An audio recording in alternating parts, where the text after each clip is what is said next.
Yeah. Okay. Let's go.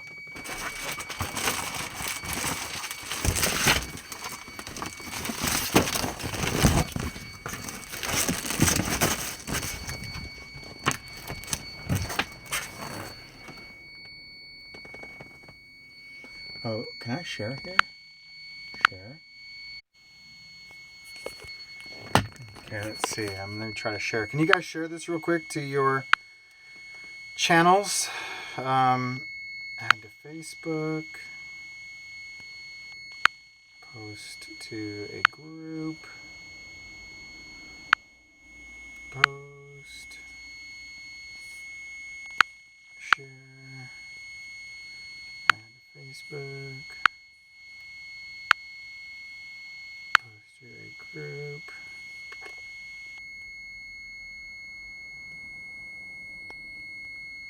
Spot you. Post. Share. Add to Facebook. Post to a group. Post. Share. I'm just sharing it to a couple different locations. That's why you see it's glitching out. Facebook.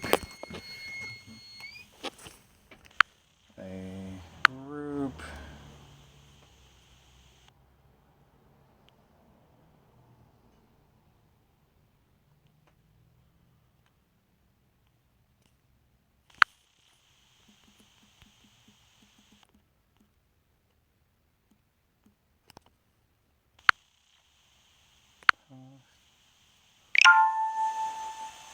Welcome everybody.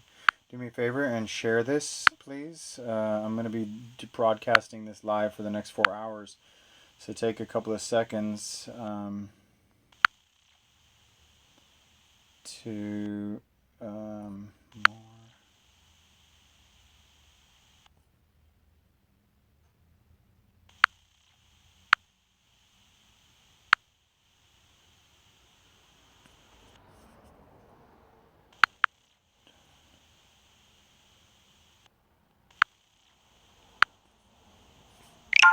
Keep sharing it. I'm trying to blast it out to a couple of different people.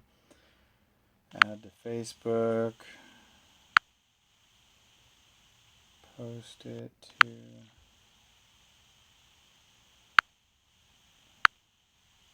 a group.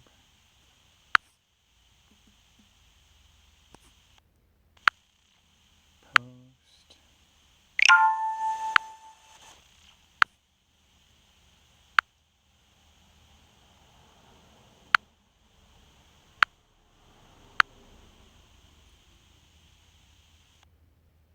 Did I already share it to the Beast Mode Lead Gen room? One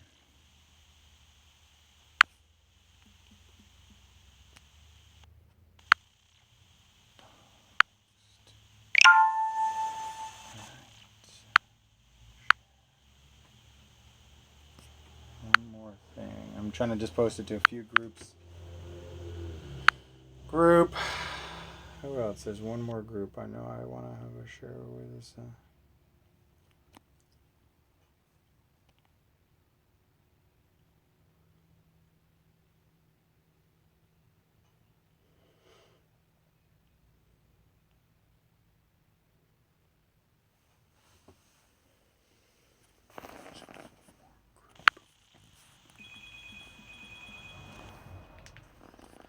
Hello?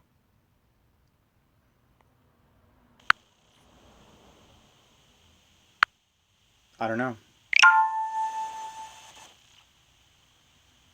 Okay, send it. Or, I don't know.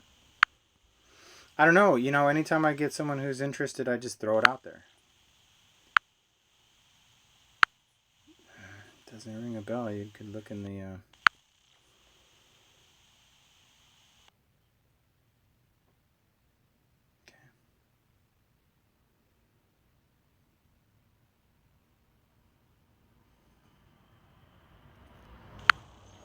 Okay. I don't know. Go into. I'm lock at the door. So if you need anything, you can. I don't know. Just we don't know. I mean, send her an email. Let her know it's there, and if she's qualified, or if not, here's my lender. And thank you. Bye.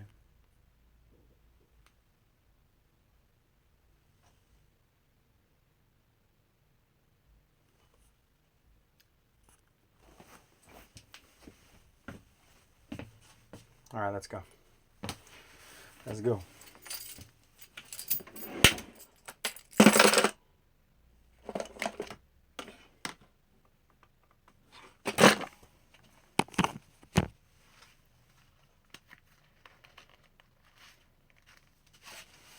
Got a little pinch of my business cards. Nothing more embarrassing than door knocking and I say, "Can I get your card?"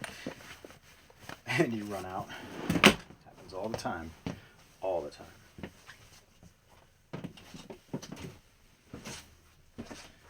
Grab my propaganda. Now someone's like, someone once said, I wouldn't call it propaganda. I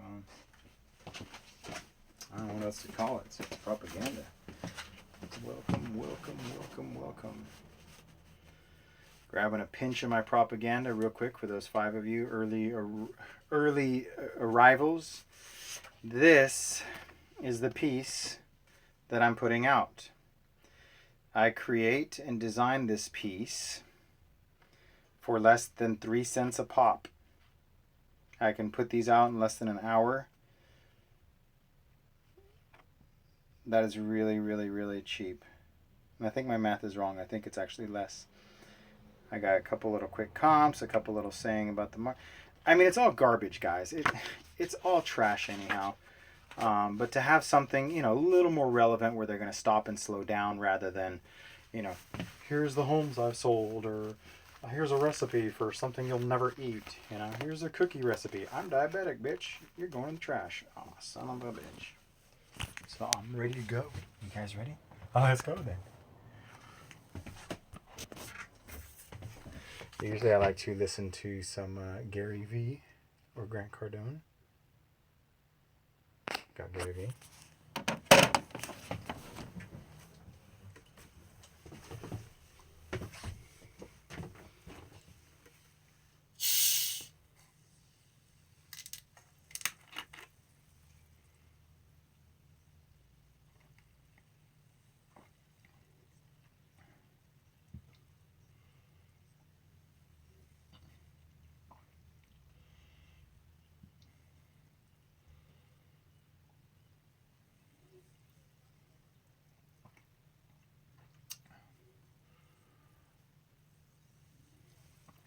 Rock and roll. Boom.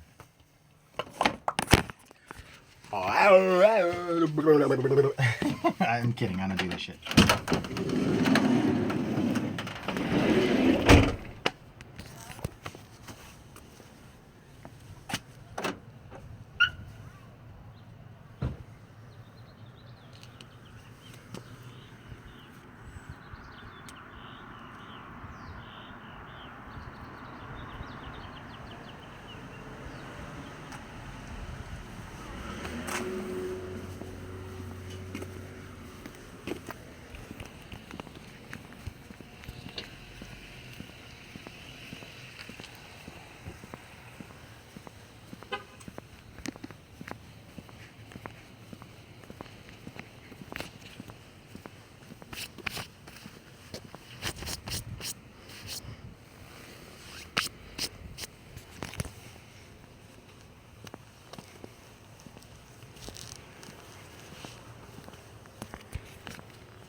Interesting. Like every neighborhood has a different vibe, In this neighborhood, it's almost as if they get knocked a lot because they go right into not interested.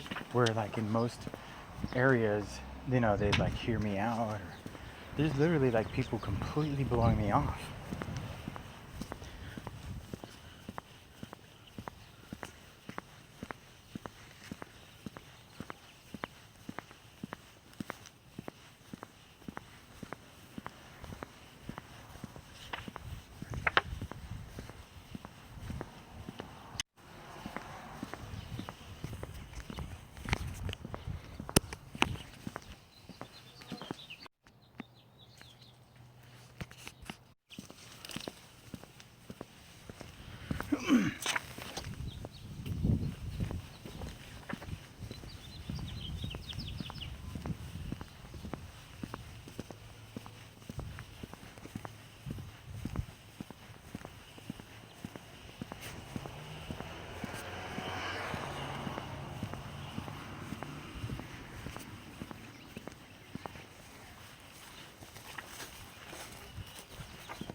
Hi, I'm James with Century 21. Are you the homeowner? No, yo estoy limpiando. Ah, ok, está bien. Gracias, señor. Le va bien.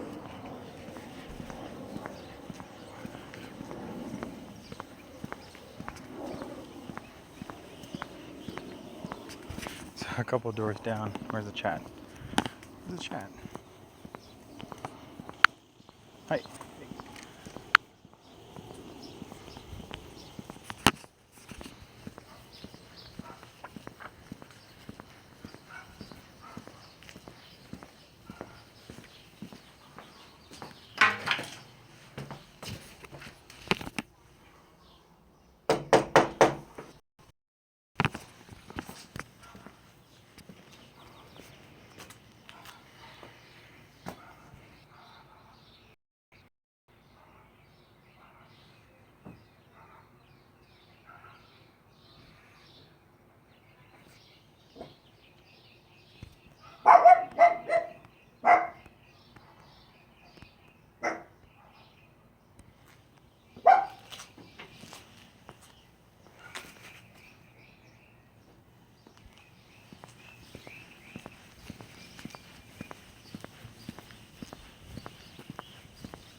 A lot of not homes. It's funny, like you think of the demographic of people who are at home versus not at home for different times of day.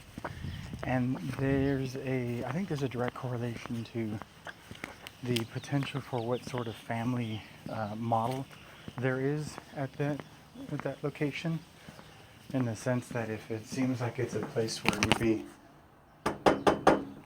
would be more single family residents or more, retirees. Like, Hello. hi, I'm James with Century 21. Just wondering if you were thinking of selling your house. No, we actually rent. Oh, So, well, thank you for your time. You have a nice day. thanks. You too.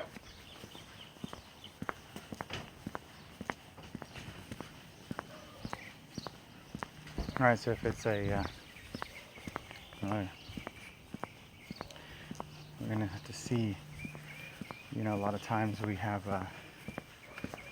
reluctance to knock at certain times of day because of the potential of no one being there, and yet you'll wait till 2, 3 o'clock to think that that's the magic hour, and then something comes up and you go, oh man, I should have been calling or I should have been knocking. It's a problem when you hesitate. He who hesitates is lost. Is anybody in the room here? How am I getting any chats? I don't see the chat. Normally I see a chat.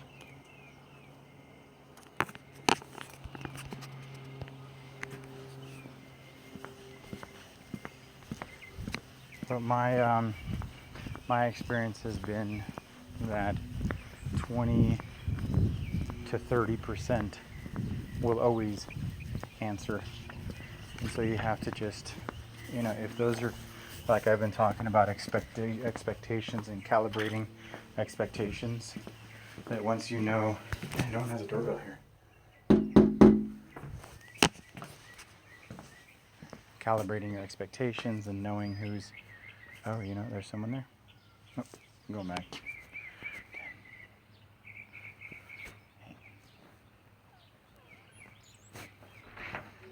Hi, I'm James with Century 21. Hi. Just wondering if you were thinking of selling your house. We're renters. Oh, well, thank you for your time. You have a good day. All right, thanks. Take You care. too. Oh, that lady. Don't go inside. Please, no. I need that extra. I need that name.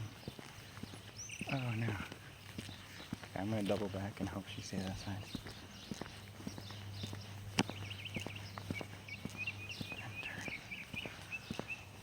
If she disappears, she totally dodged me. Oh, darn it. I think she ditched me.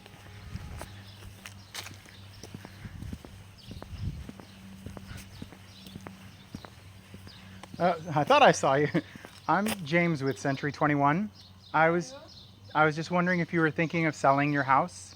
I'm sorry, I not speak English. ¿Hablas español? No, Albania. Oh, thank you. Have a nice day. I do. See, that's the thing with using an app like Spotio.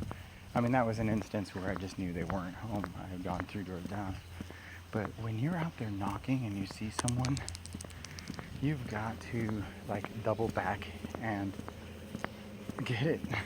If you see someone pull into their driveway and you know they weren't home last time you knocked, you've absolutely got to double back and knock it. Otherwise, what are you doing?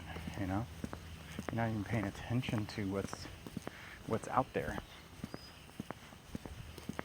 Now it could be a problem if you're out there, 2-3 hours like this. We're gonna go for a rally. It could be a large problem over time when you're not extracting the maximum potential because you don't want to either track the records or somehow there's a reservation or a hesitation.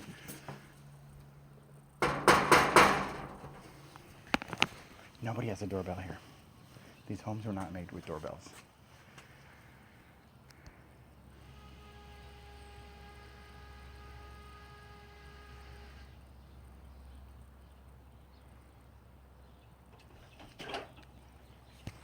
Hi. Hi. I'm James with Century 21. I was just wondering if you were thinking of selling your house. No, it's Alright. paid off next month. Most excellent. You gonna throw a party and everything? No. You gotta do that. That's long hard work. Was it 30 years? 25? It's been longer, 42. Wow. Are you an original owner? Not Or original, no. Okay. No. Do you happen to know what they called this tract when it was built, or if there's a name? You know, sometimes they name them La Floresta. Or, yeah. No name. No. What do you call it? Home. Of course. Well, thank you for your time, though. And you Okay. have a great day. Thanks. Take care.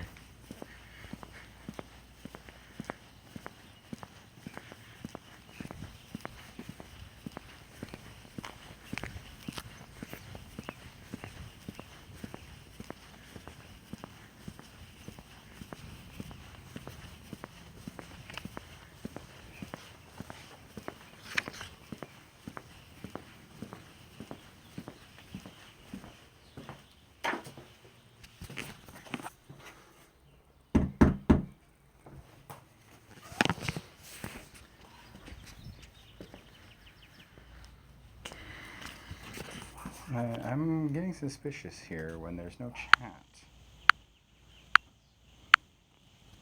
Where are the chatters? Someone say something. I don't even know how many people are in the room because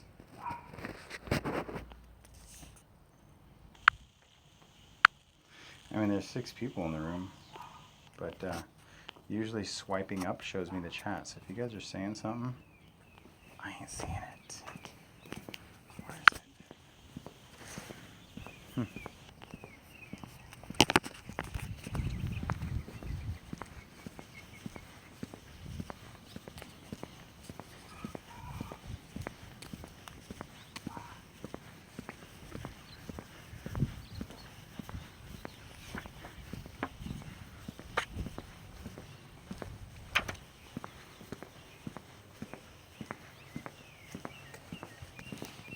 Yeah, no one has a.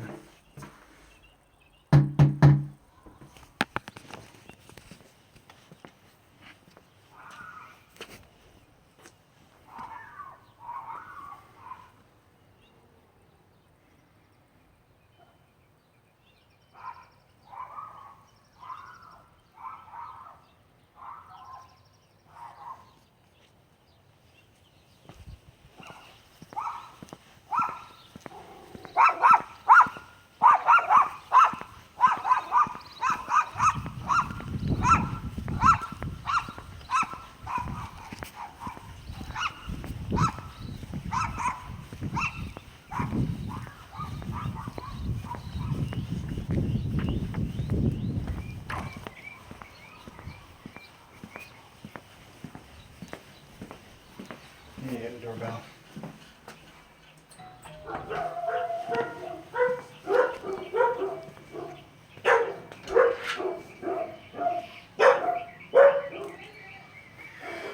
My name is James. I'm with Century 21. I was just wondering if you were thinking of selling your house. Oh, they're not selling for a few years. Okay. Well, thank you for your time. Okay. Have a nice day. You have to check back maybe 5 or 6 years. Then they're going to retire in Arizona. I'll still probably be around. Okay, It's been a while. thank you. Thank you.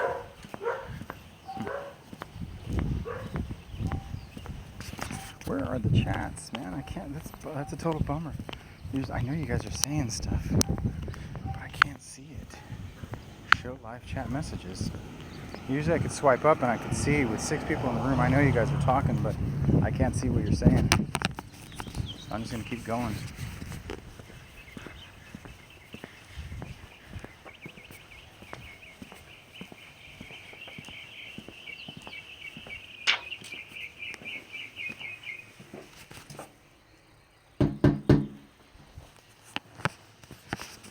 I should use my knuckle.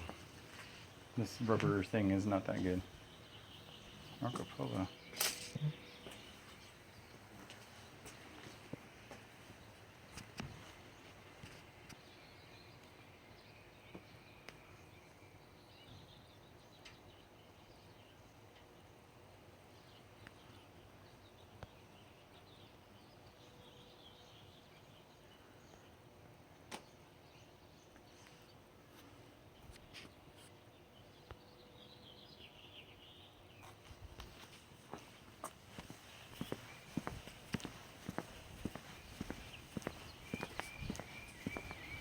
Marco Polo.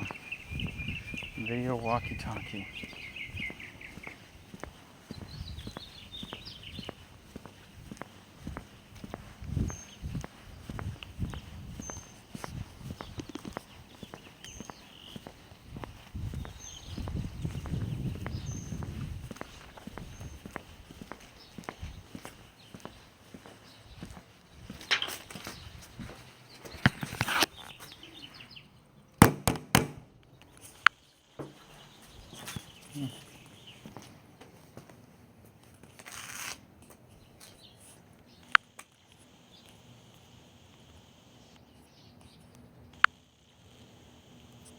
Huh.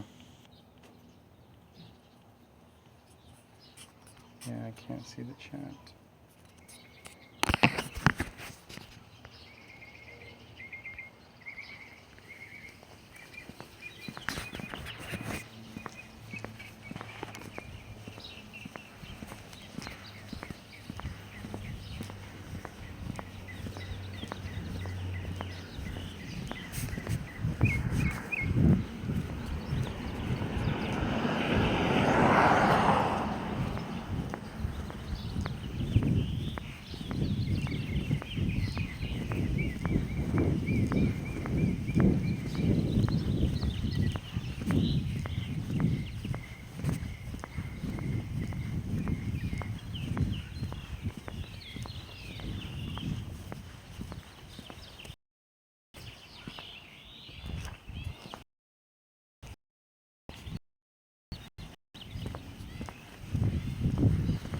That's two in this neighborhood that I've seen the no soliciting, no serious thing,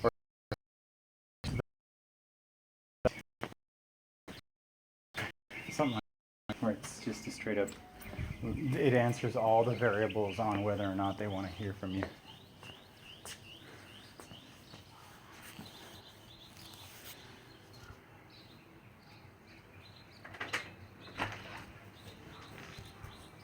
Hi, I'm James with Century 21.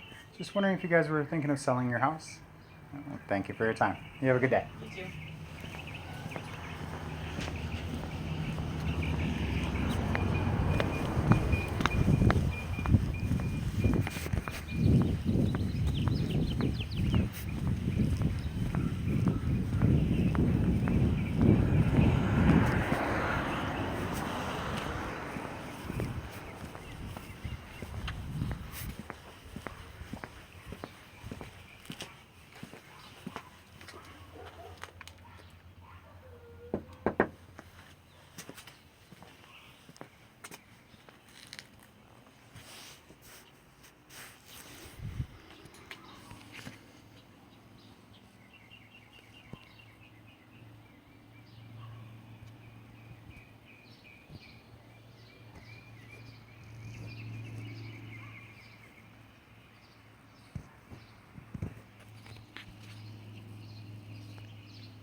Hi, I'm James with Century 21.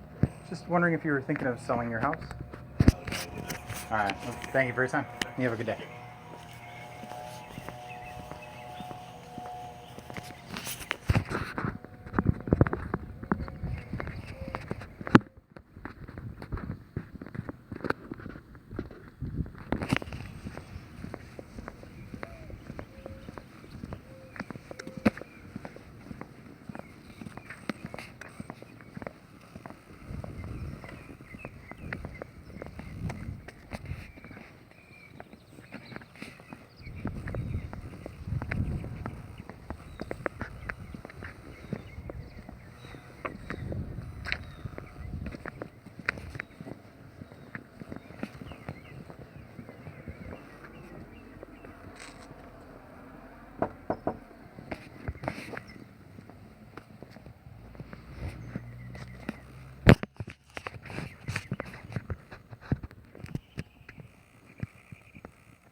Oh.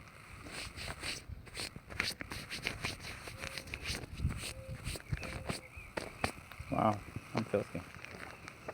I think I need to wash these. It's crazy.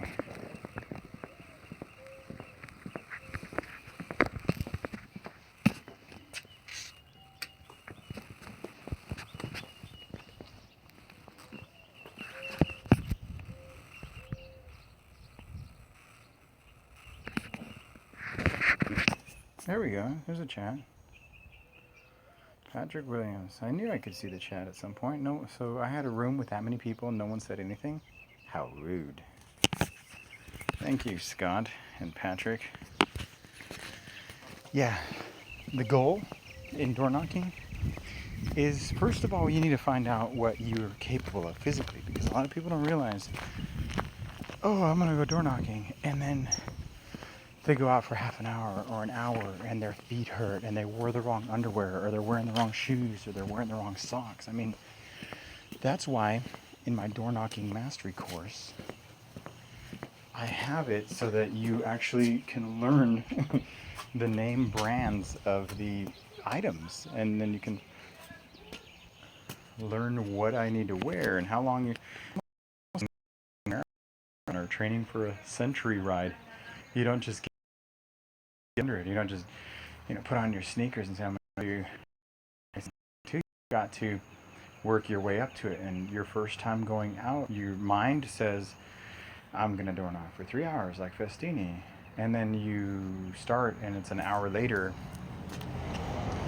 and you discover that cotton socks were the worst idea, or that you find that you're uncomfortable because you're wearing sneakers and you should have wore dress shoes but you didn't know what kind of dress shoes, or you didn't realize you could have got a little headphones. Like right now I'm listening to a bunch of Gary V archives. I don't know what it is with that rowdy little punk. It gets me jazzed, man.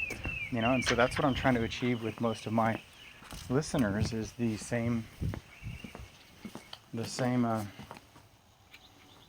what I'm trying to get into you guys, is the same sensation, and that is, man, this guy, he's got me going. And I don't even know why Gary V does it for me, because his world and my world are kind of different. He's not doing real estate at all. He's online marketing, social media. Hi, I'm James with Century 21. I was just wondering if you were thinking of selling your house. No. Oh, thank you for your time. Good day. You have a good day.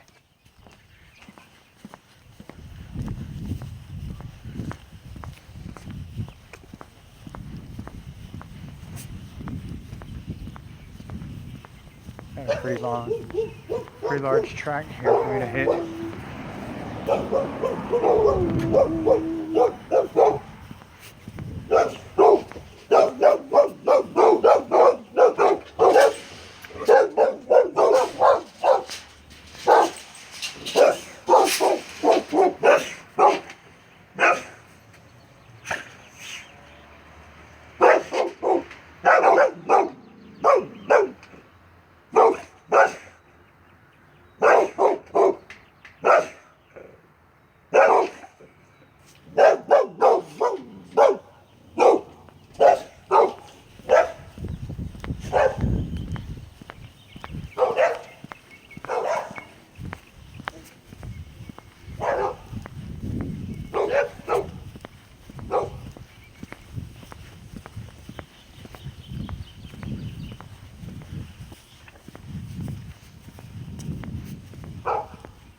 Did you update Spotify as you hit each door? Yes, I did. Yes, I do. Each door. I put a little flag. Not home. Save. Next.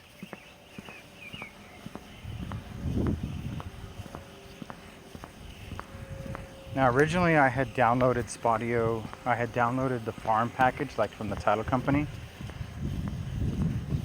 to have flags. Like everybody had a flag, you know? And I don't know, I mean, it's going to be two different schools of thought on whether or not you should download a title company's information, because for the most part, most of it doesn't matter. I mean, why would I want all that data if they're not going to sell? Why is this tree so big? Like, did it fall? It's like totally in the middle of the way.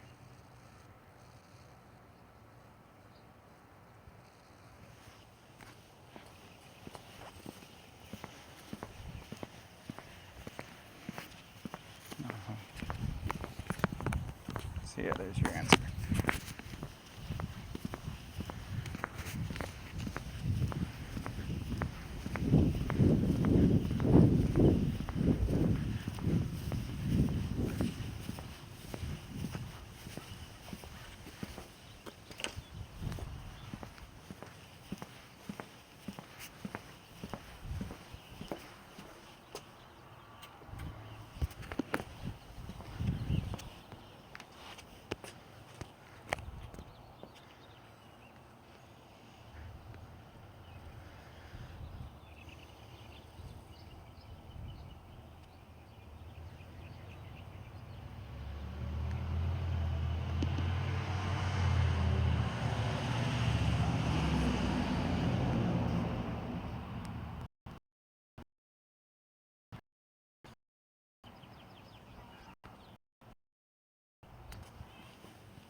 Was this something that automatically sent from adding all your contacts, or did you genuinely want to send me something?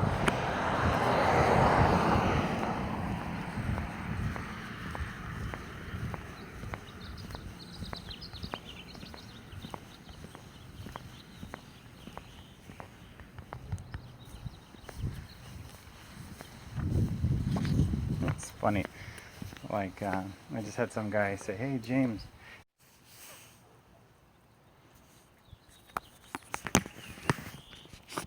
And when whoever that was that sent whatever it was that sent it, it was literally like this old dude sitting on a chair with his tiny little wiener. It was a dick pic. I was like, what the? So I delete, block. You know, so you just never. I don't know what, you know. Was that supposed to? I mean, if it was genuinely, if that's like someone's genuine tactic to obtain. It was. I wonder what what they think is supposed to happen. Where I'm like, oh yum, send me another. I don't know what they're thinking. Hi, I'm James with Century 21. I was just wondering if you were thinking of selling your house. Oh, no. Thank you for your time. You have a good day. Uh-huh.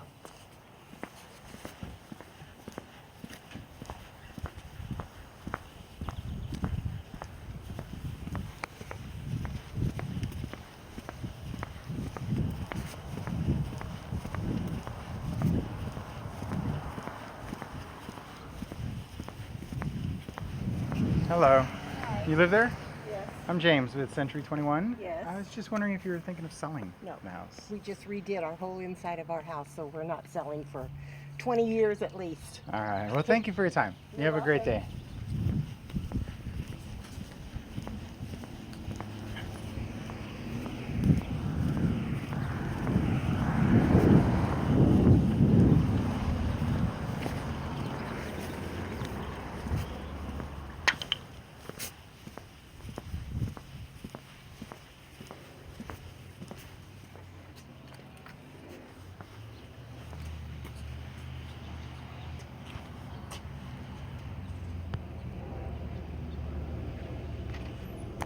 Hi, I'm James with Century 21. I was just wondering if you were thinking of selling your house. No, Thank you. Have a nice day.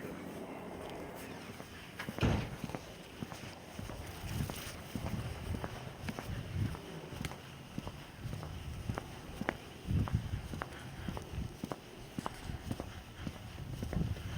now you're seeing a higher degree of people opening,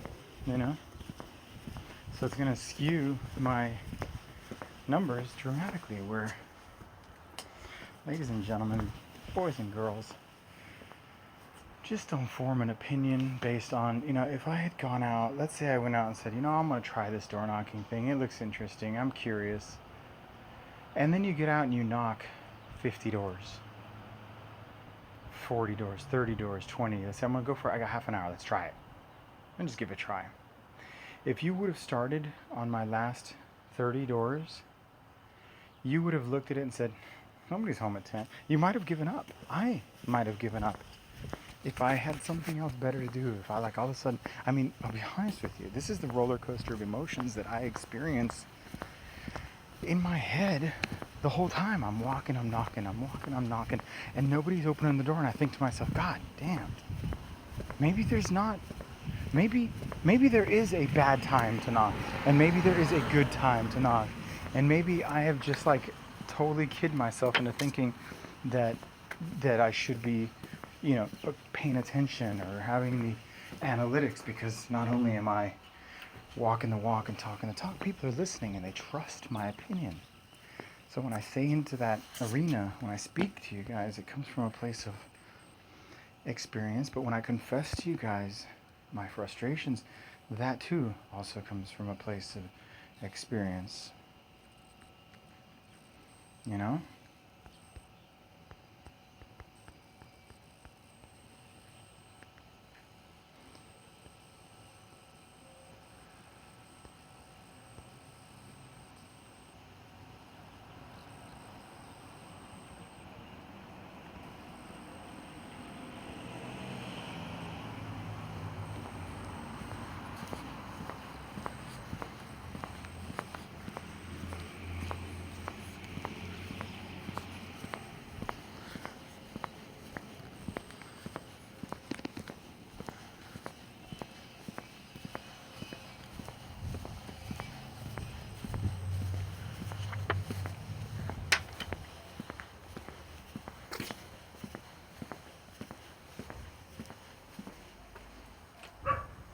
So you got to ask yourself, when is your stopping point? The thermostat, the expectations. Man, I think I just need to write a whole book on that. Expectations.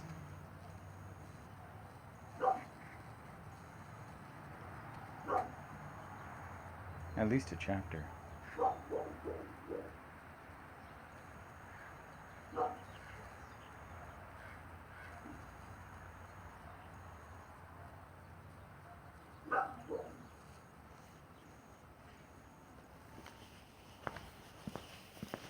for many of you will go into this interesting stream and when the time comes that I'm no longer doing this and that maybe there's a keynote and I'm now speaking on the topic versus actually living inside of the topic, walking the walk and talking the talk, that it will transition into purely talk. It's already happening. I can already sense it. I've been approached on more than one occasion for a larger format of my body of work, university or lecture, fly to New York or something. It's just like, man, it's gotta break. My stuff will inevitably become more mainstream as people understand that this isn't coming from a place of speculation or theory, but that I am in fact doing this not to establish myself as a trainer and coach, but to document and solidify my place in the world of wartime generals, or the ability to say not only what did I theorize, but it's only because of the wisdom that I gained that I can speak on not theory, but on fact and science. My system is not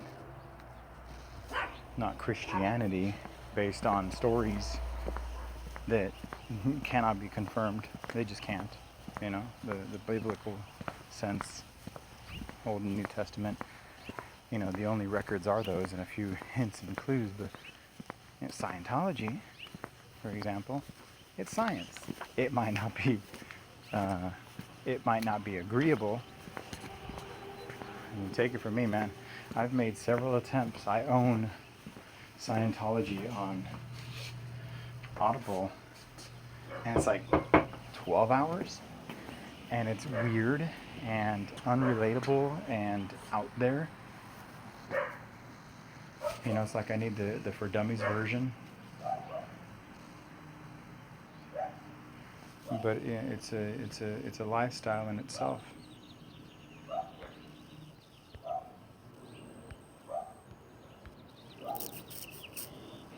Well, that's why I keep tapping on the screen here, to let you know that, to prove once again that I am in fact documenting every door, so that at the end of this little 4-hour rally, that I'm going to be able to go back and say, okay, look at this. I went out into the laboratory. This is what I mixed. I mixed the 11 a.m. to 2 p.m. It's 11, 12. The 11 a.m. to the 2 p.m. single family residence in suburbia, in the suburbs, in the suburbs.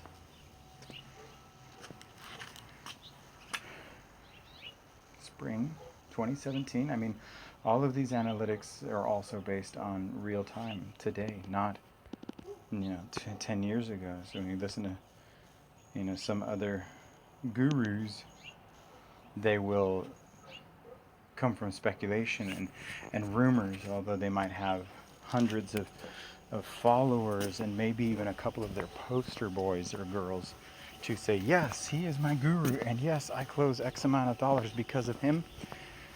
I'm not totally convinced that that's the truth. If someone said do this completely, it'd be like saying, even the priests aren't without sin. And even the top producing agents who live and testify that, Mike Ferry is, that's it. Are they? Is it devoted to the point of like, they use the scripts? Do they fear off the scripts? Of course. And they're successful for making it their own. I think that they can give credit to these individuals, these trainers, not for coaching, but for a little more of like guidance or accountability. And I think that's a part of what makes me such a failure as a coach, is that I don't offer a platform that I feel I haven't developed a platform, let's say, that I haven't developed a platform that I feel in my heart of hearts is something that I could look you guys in the internet eye and say, buy it here and maintain, let's sign this contract. It really was a struggle for me to even launch that 90-day program. I have a 90-day coaching program. It's $1,000. No one's bought it. And yet, it's worth it, right? I mean, one-on-one, an hour a week, that's 4 hours of my face-to-face a month. 1 hour of time, I did the math. I make $100 an hour doing what I do. So 4 hours, that's $400. For 3 months, that's $1,200. I'm actually losing on that, right? That's end of story. Even if you don't believe me, I make $80 now. I'm still breaking even on my time. I'm not here to break even on my time, people. And that's the thing, is like when you pay for these other gurus to join their systems, you are in fact buying into not even like, that's the thing with religion. It's like with religion, you read the word of God and God is the coach. And wherever you go, that's their word. But when you join an organization and you hire one of their coaches under the guy you signed up for, you're no longer getting it directly from the word of God. They're reading the word of them, but they're putting their spin on it. And in religion, you can put your spin on it because it comes from a place of heart and love, and you can manifest, true emotion based on what you feel is right. It's either right or wrong. With religion, you either do good or you don't. But when it comes to real estate, the opinions of those minions' opinions could lead you astray. For example, I was a member of one of the biggest coaching programs. I paid $1,200 once. And I went one session, and someone called me. It was one of those, "Hi, I'm James with Century 21. I was just wondering if you were thinking of selling your house." Oh, no, not right now. Thanks for your time. You have a great day.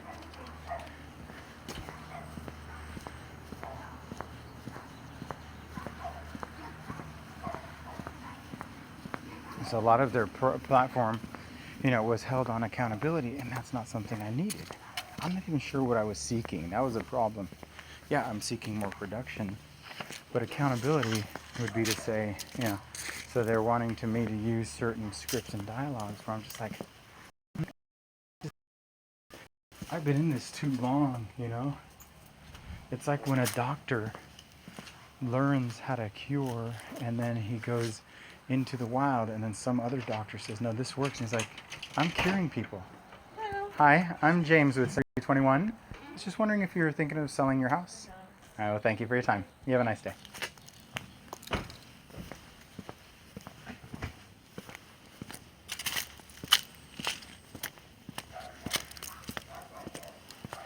And with the experience and with the effort that I'm exhausting in creating and documenting these legendary efforts, not that they're going to make the next Braveheart out of my door knocking efforts, but as a real estate agent, there's no doubt that what I'm doing is impressive, that I'm truly doing something that, and I believe many people watch this channel and get inspired, motivated.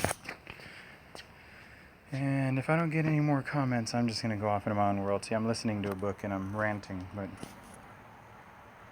it's through the questions that I want to answer. So I'm going to tune you out now. You can ask a question, I'll answer, but until...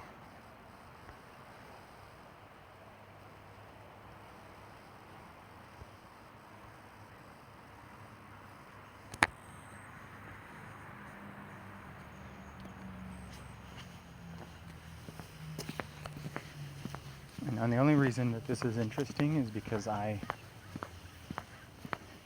you're coming to me from an industry of, do you want to make any money? Yeah. Well, then you watch this guy. Do you know how? Not really. Or I thought I did, and it's really not working the way I expected. I was many times people be like, yeah, I just bought into this program. It cost me, $1,000,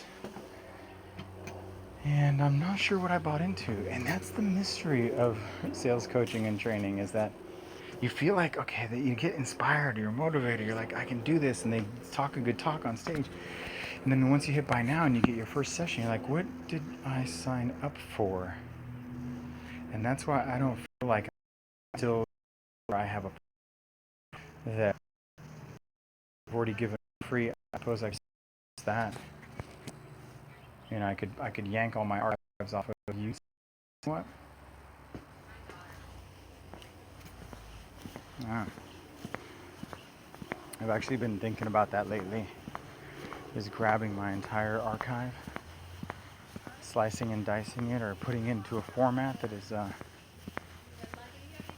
know.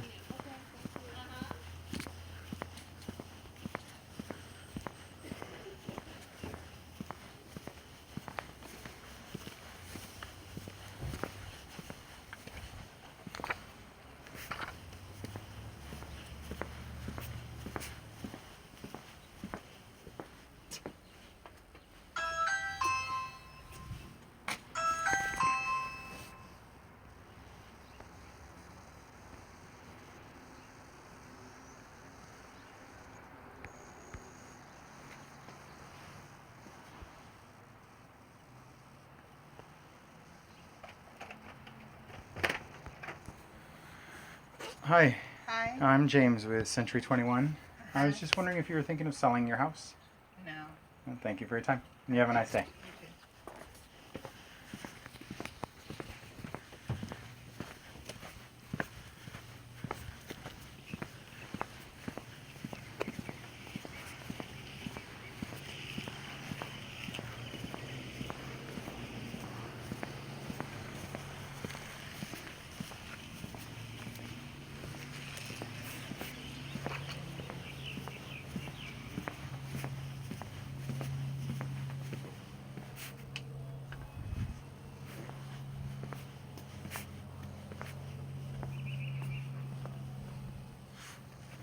This is a legitimate ramp here, which has me thinking that this might be a date. Hi, this is a Yeah. Thank you. Have a nice day.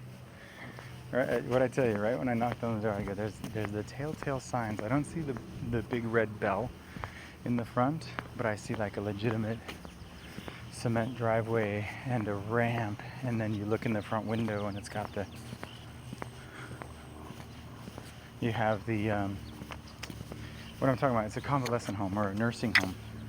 There's people who buy single family residences and then modify them up to code with sprinklers and ramps, and they have to apply for certain parking variations and how many people can live in the property, and visiting hours and all sorts of interesting things, defibrillators, CPR, drugs, medicine cabinets. I mean, there's a lot of rules and regulations involved with. How do I know this? Because I tried to sell one once and it didn't work out. Long time ago. But in Riverside County, I never saw these. In Orange County, I'd say every 200 doors I see one where it's a it's a nursing home where they get how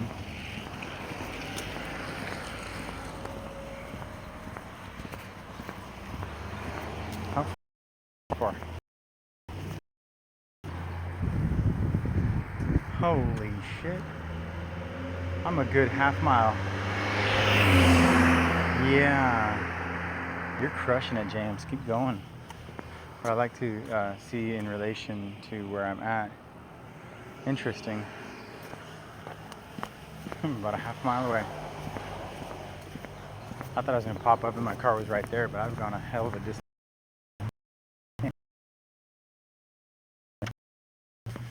But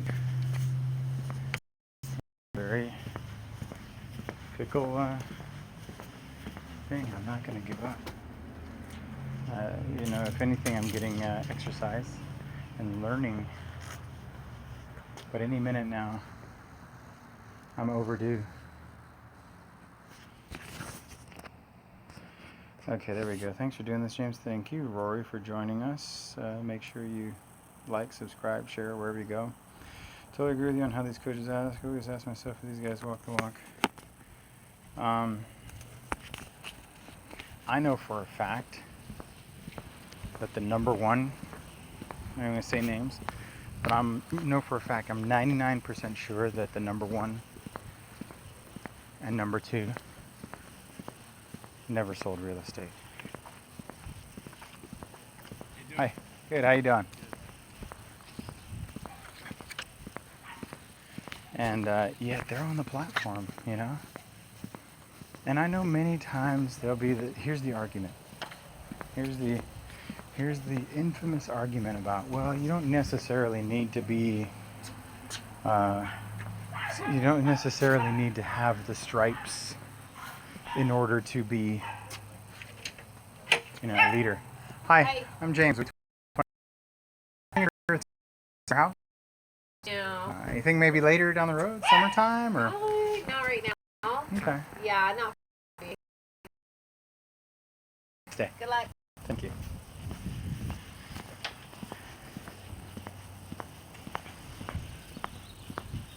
Alrighty then. But you see, because people be like, well, such and such coach, I think Pat Riley or someone, you don't need to be like John Wooden or whoever, these coaches who are great coaches. The argument will be, you don't have to be, you don't have to have stripes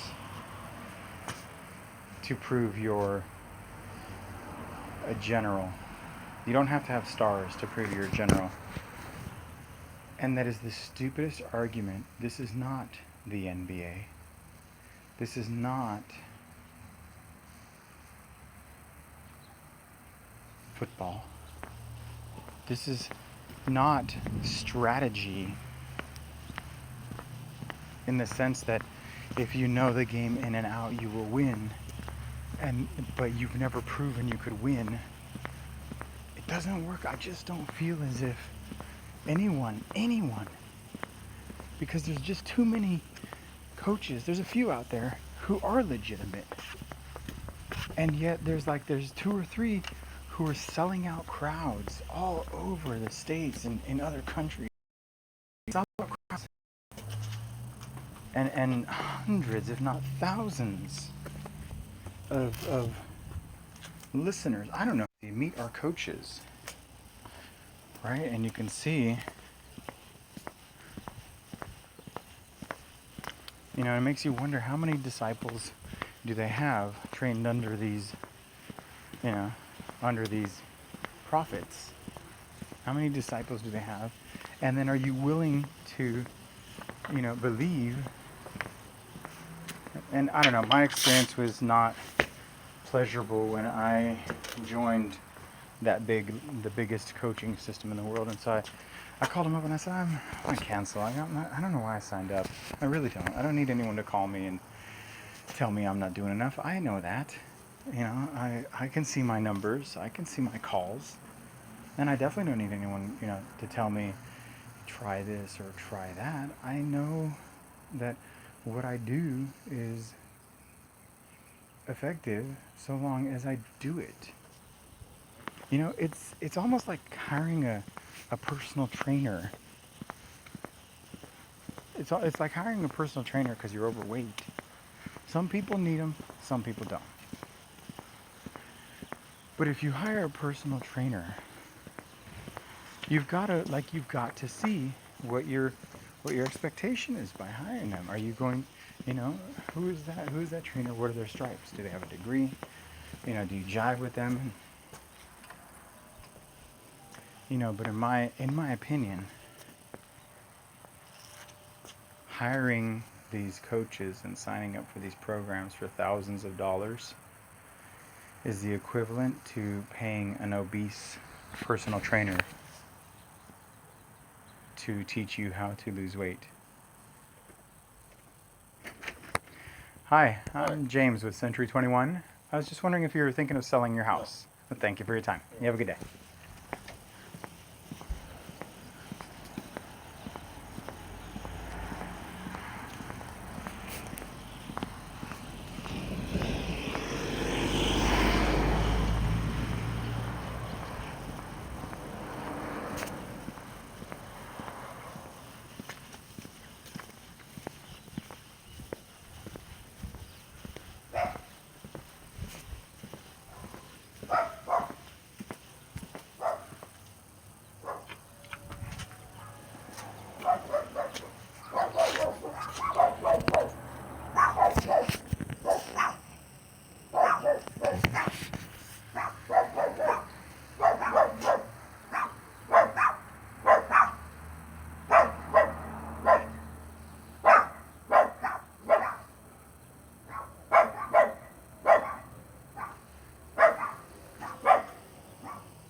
Patrick's asking a question. The last 2 days and a half. The last 2 days out was a total of only 2.5 hours, thanks to weather. Not one yes or even a lead, but after 500 doors previous to yesterday, I got a listing appointment. A lot of them were. Yeah, I mean, really, the crazy thing is like, we can equate it to a plateau, right? It's clearly a plateau, similar to diet and exercise, where you say,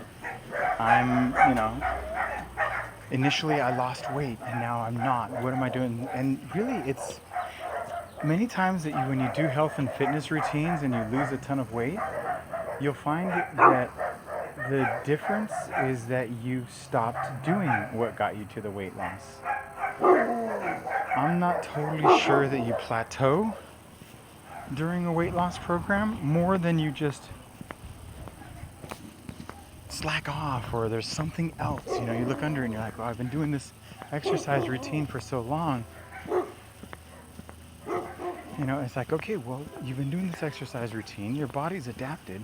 Have you tried doing that exercise routine to a higher level of intensity? Have you pushed yourself just a fraction of a second faster? Well, I can't. Well, then that's probably why. You find your set point.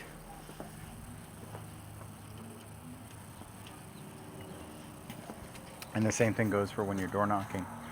Like, guys and gals, I think I've probably knocked about 100 doors. I don't know, that's the thing. I suppose I should look. Hi, I'm James with Century 21. I was just wondering if you were thinking of selling your house. No. All right, well, thank you for your time. You have a nice day. Thank you.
Was I saying something? I got caught up. I'm listening to Ask Gary Vee, the book.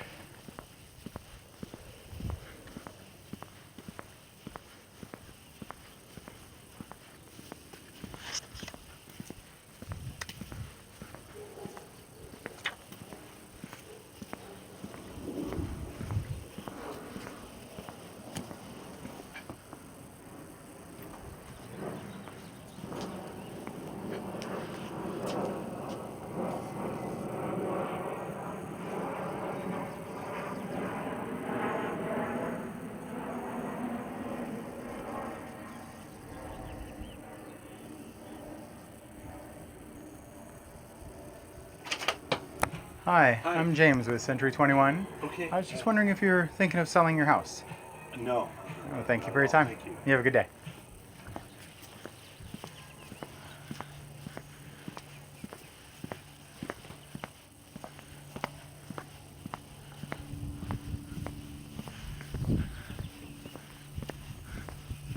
I have a feeling that guy was doing jazzercise. It just looked like he's the kind of guy who's like a single dude having a good time.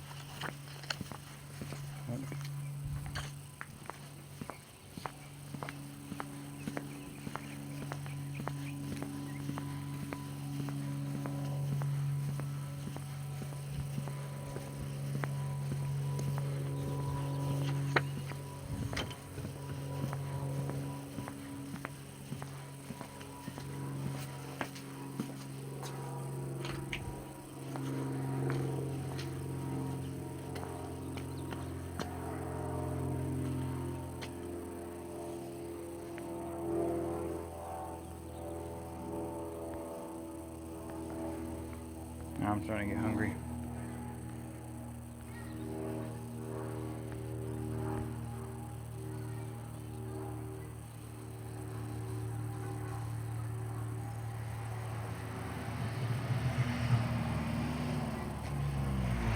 Alright, see, I'm already at 60 doors,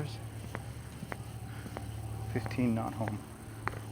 60 doors, 15 not home. What is that? 1/4, 25%, right? 25% of the people are opening their door. And some of these have actually been like, no soliciting, right? But I tag everyone to relate to a specific number. And that number is, if I do this same thing at 6 o'clock tonight, which I will, you're welcome, in the same neighborhood, same demo,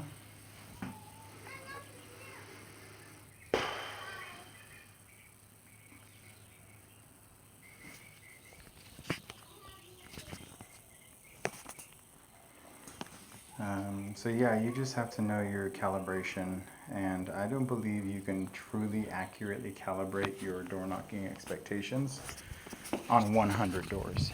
I just don't feel it's fair to you. Not even that. You cannot calibrate your expectations at the door knock. There are I guess there would be 3 different degrees of, or 2 different degrees of calibration when it comes to expectations, what you can receive in your territory, because everybody's going to be different. Every market is going to be different. The 2 metrics that really matter. One is, how many people will open the door? The only way to do that is to go out and hit 100 doors. 100 doors.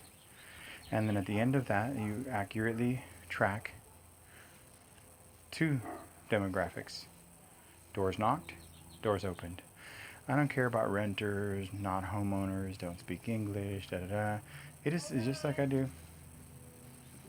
Just like I do with the phones, it's the same system. It's the same analytic.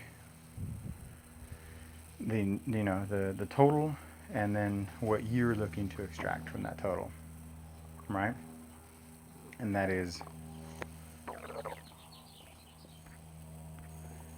that's the problem with knocking on the doors with the podcast. You don't know what they yell.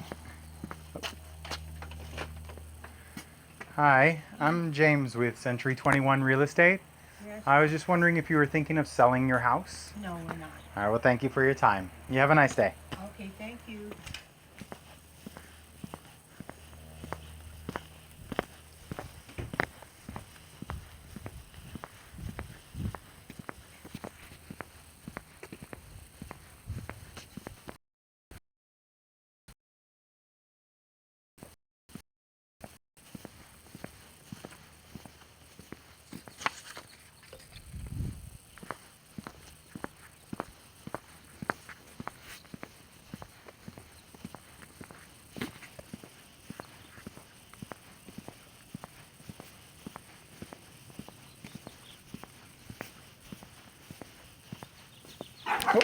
There you go.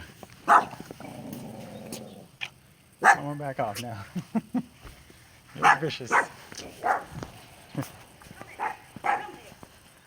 I don't know if he's a biter or not. Hi. I'm James with Century 21. I was just wondering if you were thinking of selling your house. All right. I'll be here forever. Well, thank you for your time. I never know. Sometimes I walk up and people have a statue of a dog. Oh. And it looked like a little I statue. didn't know she was out. Oh my gosh. You know, when I go into the garage, she sneaks by. Oh, at least she doesn't run away. No, she's old now. Oh, good. Good dog. Okay. Thank you. Hey man, that would be one for the playback, man. Let's see, what time is that?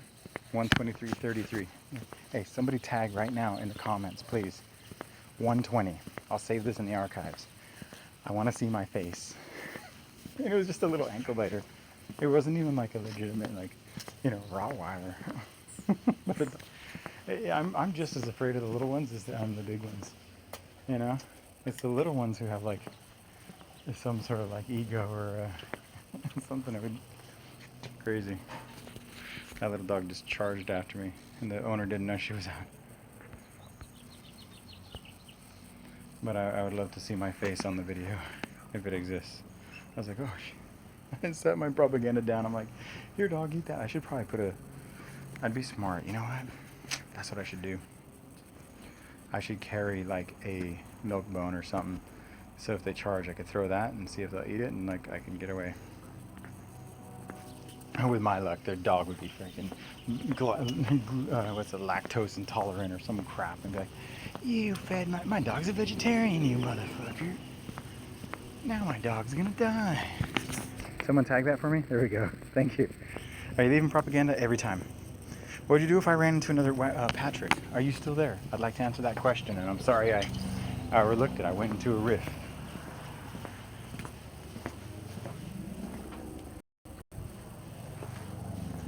Even if he's not there in the archives, I suppose I'll leave it.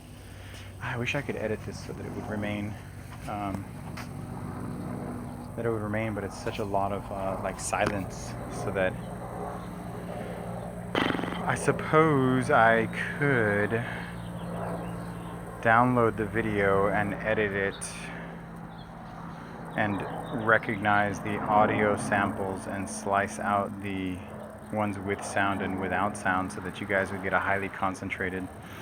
But if I'm gonna do that in the archives, it would be something that it would be a product that I'd have to pay for. If I'm gonna work on maybe that's the line I draw, is that if I'm going to spend time editing the video, spend time shooting, if I'm gonna go into the office and like turn on my lights and tap my microphone, I need to make money on that one, because then it's a loss. It's really just you guys joining me, and it's not that big of a deal. But I believe though that there would be a tremendous amount of value in me doing this and creating a product based off of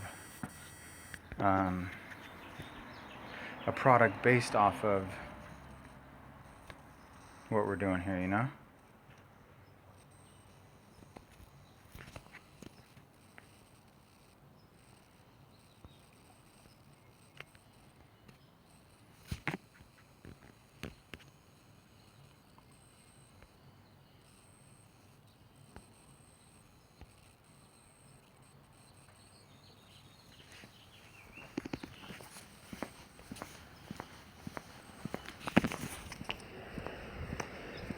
Okay, well, Patrick Williams asks, what would you do if I ran into another realtor knocking on the same street? You want to know what I'd do? What do you think he would do? Or she would do? Do you think that she would walk away and be like, oh, so it's a standoff, man. It's a standoff. I would stand my ground. I would be curious to find out how many doors they'd hit, But I have been on more than one occasion in a situation where I see across the street what would appear to be either a realtor or a solar company or something of that sort. It would be a, maybe it's not a realtor, but it's a, like over here I see a realtor's propaganda on the lawn. I've seen it in another part of town, which is interesting. He's clearly got to be like leaving it at the door. You know, you'd have to also see.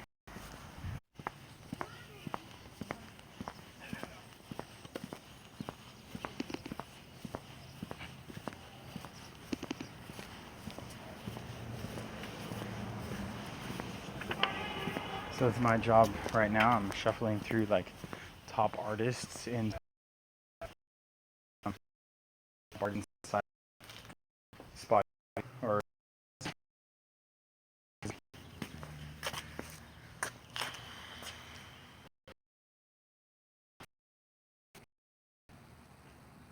Hi, I'm James with Century 21. Just wondering if you guys were thinking of selling the house. I don't know. Oh, you're not the owner? No. Oh, okay. We're All right. going to change the Just floor. working on it. Oh yeah. All right. Thanks for your time. All Though. right. Have a good day.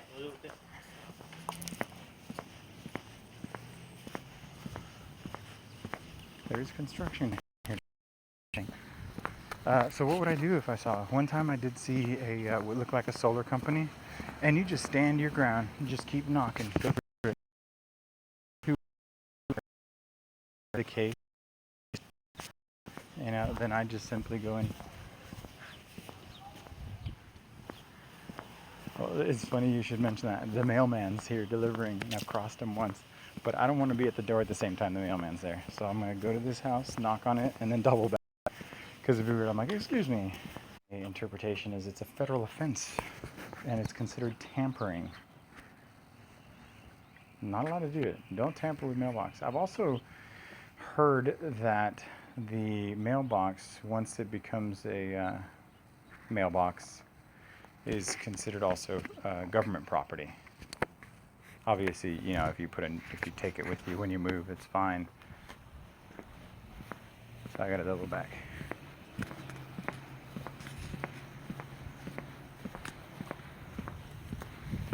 That was easy. Wish all houses had a skip over. I don't ever go on the lawn. I don't know if I put that in my door knock mastery course, but don't walk on the lawn. I mean, that's common sense. It goes without saying, but you know, if you're capable of leaping large hedges in a single bound, go for it. But as for, you know, stomping on grass, I'm super particular. But there's a lot of lawns sometimes that have like the cars, you know, parked too close to go around.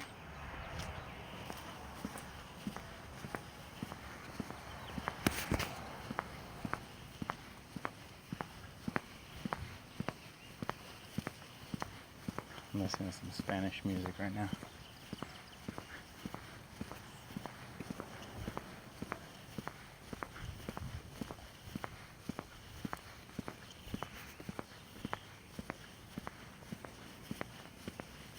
This feels good, guys, knocking this many doors.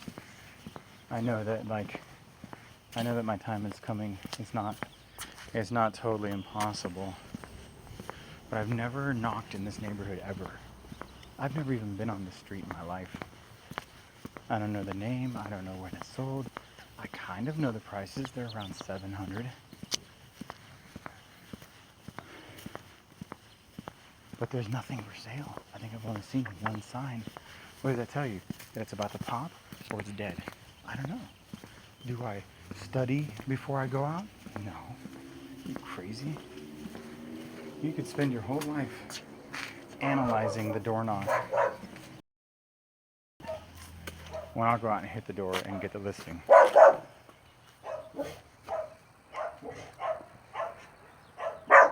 It's interesting though to see so few results. And it's not that like it doesn't work. It's that no one's selling in this neighborhood. It's a neighborhood that stays residents, you know, residents remain. Or I've run into a few renters that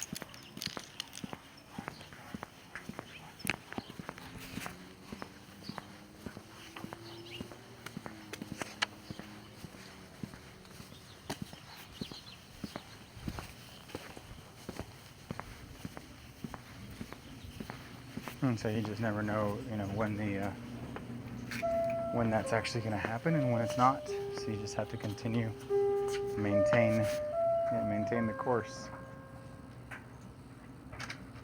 Hi, I'm James with Century 21.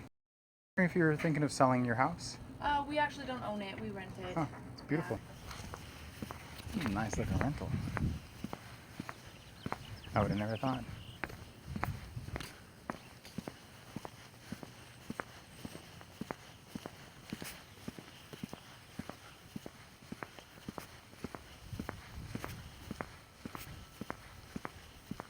The one thing that I keep asking you guys, and I don't know, I was thinking this morning, my content and my content, really don't know why you would feel the need to, I mean, with the amount of content I'm producing on the planet. I was just wondering if you were thinking of selling your house. Oh, no. All right. Well, thank you for your time. You have a great day. You too.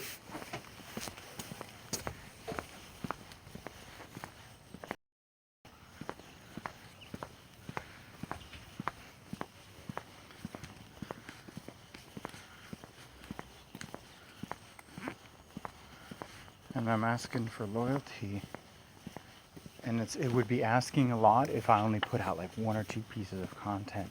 And I'm like, do this now. Or if it's just one podcast a month, that'd be a lot, you know? But the leaders of the industry, as a sales industry, the ones who convince you how to go out and do that, there's going to be the 2 different animals. There's going to be the ones who go get it, and the ones... Hi, I'm James with Century 21. I was just wondering if you were thinking of selling your house. Thank you for your time. Have a good day.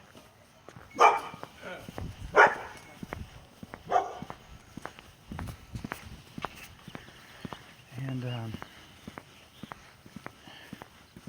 there's 2 kinds of real estate agents that enter into this world.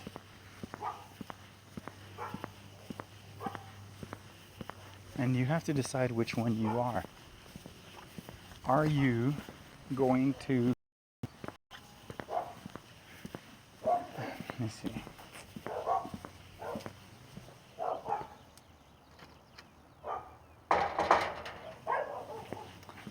Let's go primal. Let's go primal on this and try to relate this. I love analogies. I'm so good with them. Let's go primal and say we are in a world of evolutionary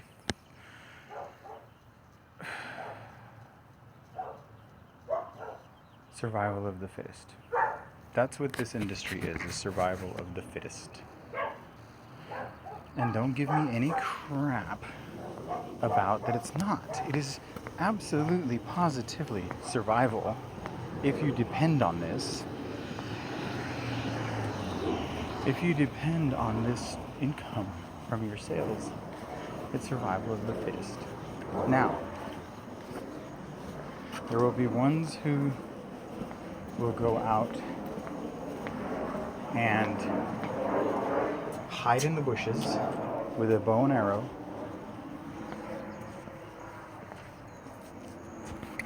and shoot to kill. They'll go out with a spear and shoot to kill. But they wait in hiding and they use their weapons for hiding. Hi, I'm James with Century 21 Real Estate. I was just wondering if you were thinking of selling your house. Nope. Thank you for your time. Have a nice day. And then there are the ones who hunt. Now, there are aggressive hunters and there are passive hunters. You will find hunters who will use variations of traps. Perhaps they'll go out and they'll dig a large hole and put a bunch of spikes at the bottom and know that that's where there's a high probability of a trap being set. And so the animal will fall in there and you will eat. If you stay behind this bush,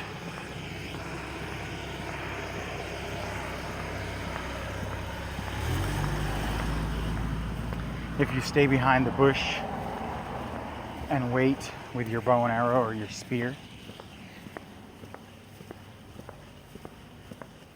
you can, in fact, wait, and there's a high probability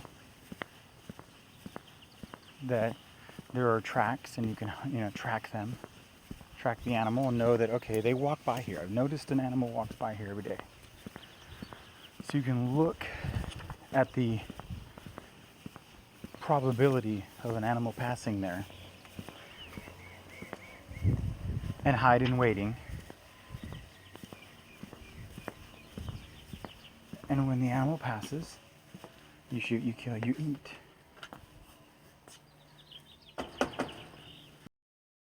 Between the passive hunter who waits in the bush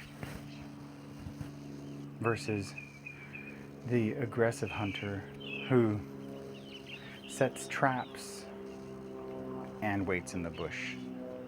And when the bush is no longer, you could sit there for 3 or 4 hours. I mean,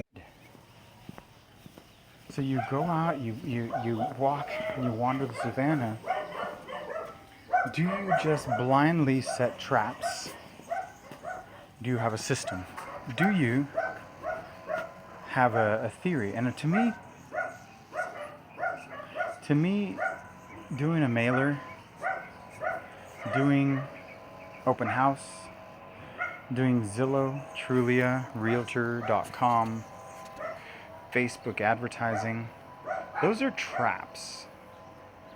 Yes, of course traps work. And yes, there's a high probability that the traffic, aka where the animals walk, the animals being the prospects, they will come into and pass there.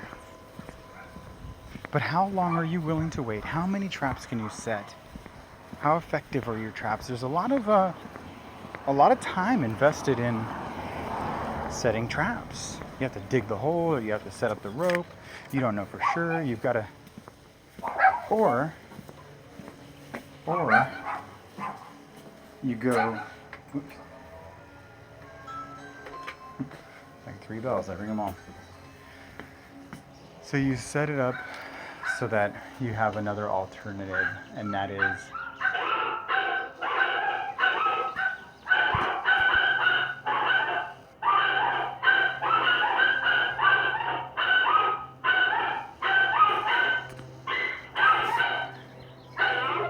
Hello? Yeah, I'm James with Century 21. I was just wondering if you were thinking of selling your house. Thank you. You think maybe later down the road, maybe in the summer? All right, I'm going to leave my card. Please? All right, thank you for your time. Have a nice day. They said in a few years. That's not good enough. And I don't have the ability to leave my... There was like... She had one of those Ring doorbells, but it was as if the dog was barking into the fucking Ring. It's like, come on, really? How is it that people can have a dog and not, like, if my dogs talk, I know how to get my dogs to shut up. I train them. They do it once, shut up. They do it again, shut up. Right? And it just don't get it. And yet, this happens. Okay, so we set the trap. My feeling is as though that when we're in the what kind of hunter would I be?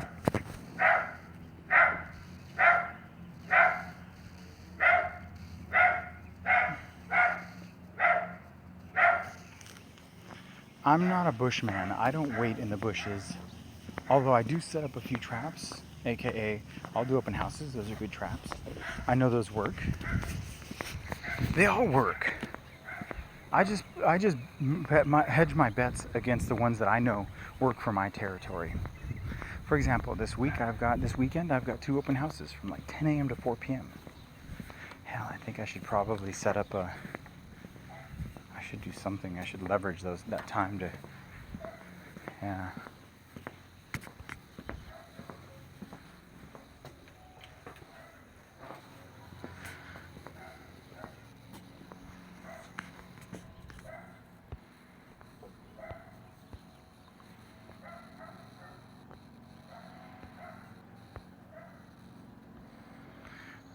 There was a book that I read about the evolution of runners running, and there's a tribe. You guys talking? I finally figured out. What's up, Jason? Thanks. I hope it wasn't that hard because I'm really playing heavy on my YouTube bandwagon because you guys, I like that it can stay there. I like that it alerts I think that's the one platform that I have invested the most time in. And so I think the organic growth of my YouTube channel has been the most practical, has been the most consistent. I haven't tainted it by inviting strangers. You know what I mean? There's just a lot of reasons why.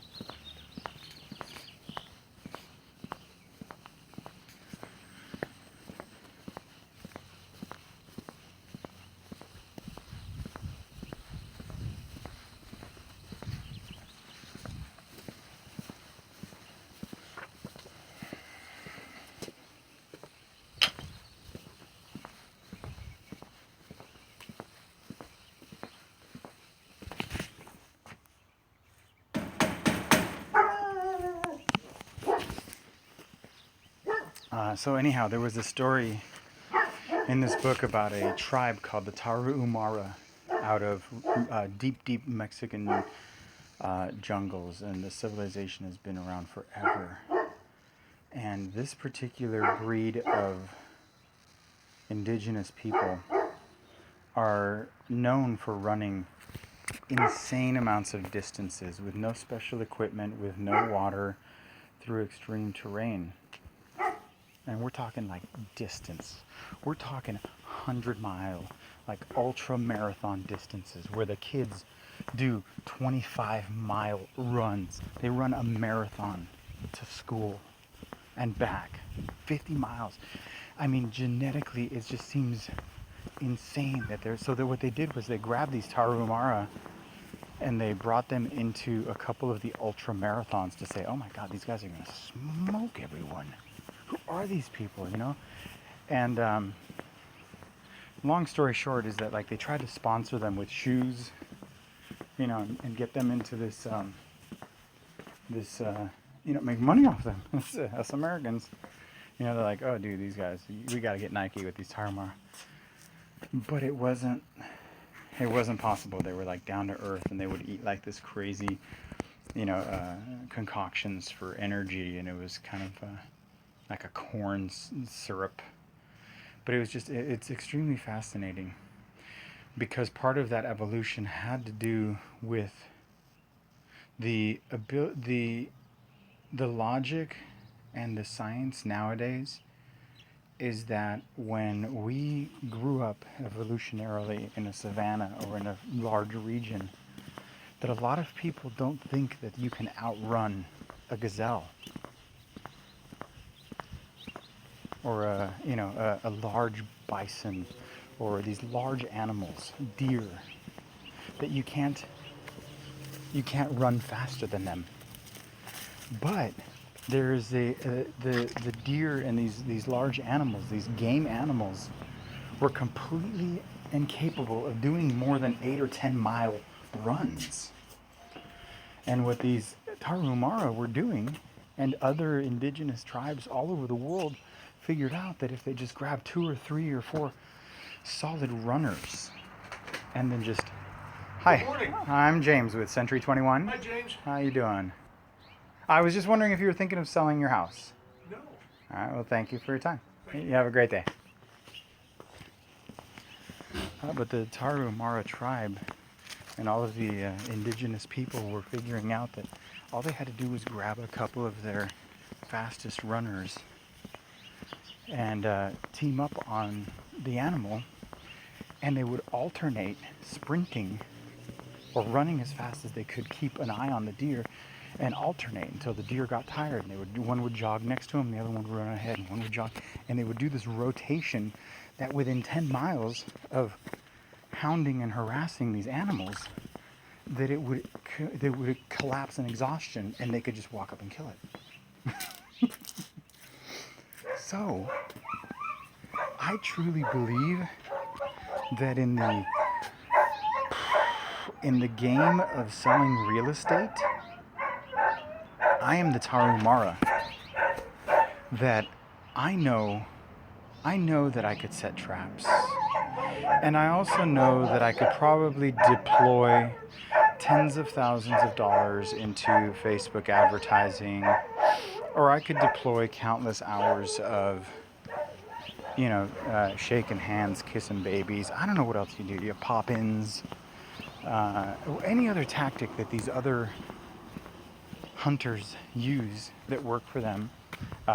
Team expansion. A lot of it is really just, there's only two ways to get leads. You buy them or you earn them.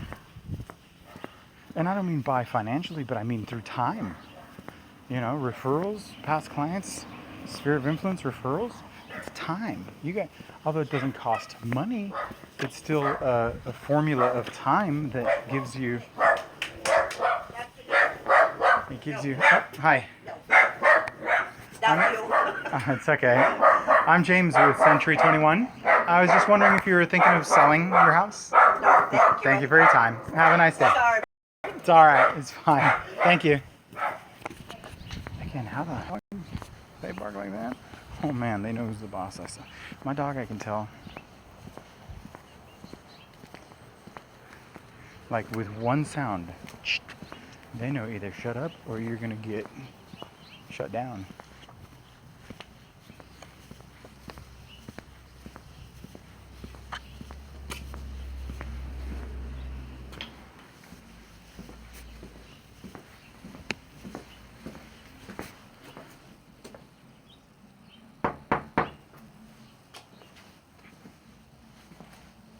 And so, am I comfortable? Like, am I bred? Have I conditioned myself to run like the Tarahumara in the real estate world? Am I capable of doing these long distance? Hi, I'm James with Century 21. I was just wondering if you were thinking of selling your house. We don't own, we rent. Oh, well, thank you for your time. You have a great day. You too. Have a good one. You too.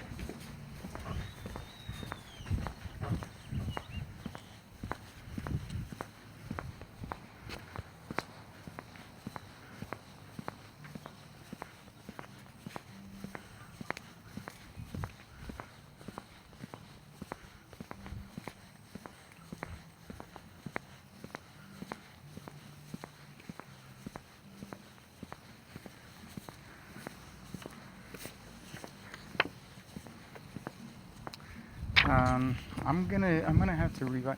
Oh, hi, I'm James with Century 21. Just wondering if you were thinking of selling it all. No, we're good. All right, thanks for your time. Have a good day.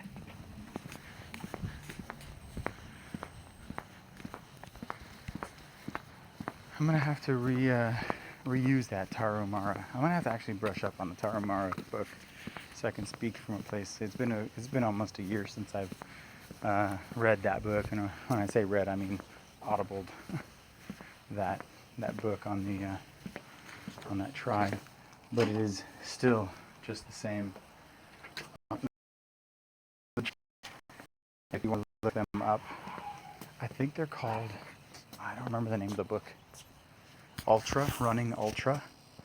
And it's, Hi, I'm James with Century 21. I was just wondering if you were thinking of selling your house. An original loan, or do you think I would sell Wow. it now? No. Do you happen to remember the name of this tract or the name of the builder or any of that? Because that's all lost in history. I don't remember. They didn't have like a name of the community or... Not of the community, but they did have a builder, but I don't remember. Of course. Yeah, sometimes they have a name for them, but... All right. Well, thank you for your time. You have a good day. original owner. When they're like 60 years old, I have a feeling that neighborhoods and tracts did not have marketing brochures 60 years ago, 40, 50 years ago. It just wasn't a thing. They didn't print. Yeah, this is. They're all pulling out the printing press for it. They pull out the googly time or whatever that is.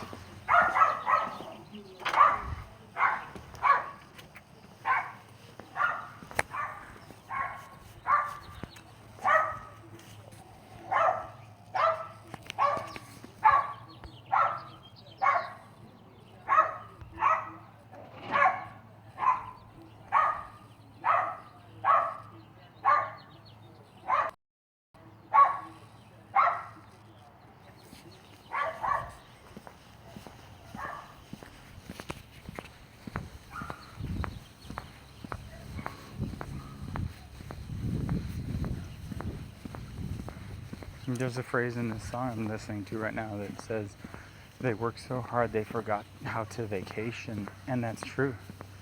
I have been working so hard I forgot how to vacation. Although I did pull one off about 4 weeks ago, during spring break, where I was able to get out of town and enjoy a little bit.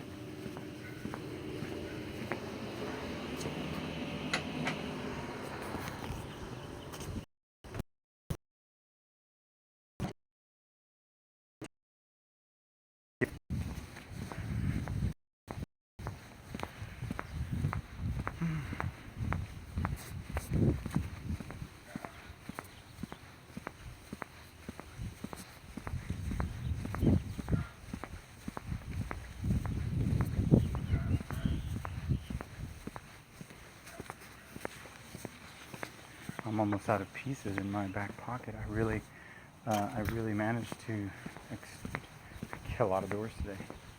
I'm going to hit 100 today.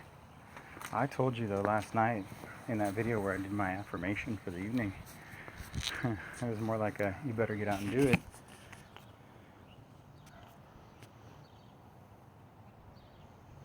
Robert Calkins, if you are still there, I apologize for not answering your question. Yes, I do leave propaganda at every stop. If you notice, you'll notice, like, I don't know how much you see in the video, but like my back arches a little bit and I'm twisting a little bit to grab something out of my back pocket.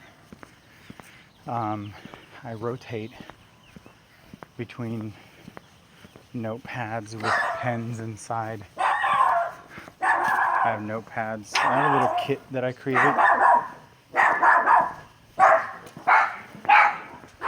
But it seems as if my wife can't keep up with the kit. You know, so I'll make the kit and I'll go through them. I'll smoke through them in a very short amount of time. So like Friday I think I'm getting some more. Nice, so I need pens and notepads.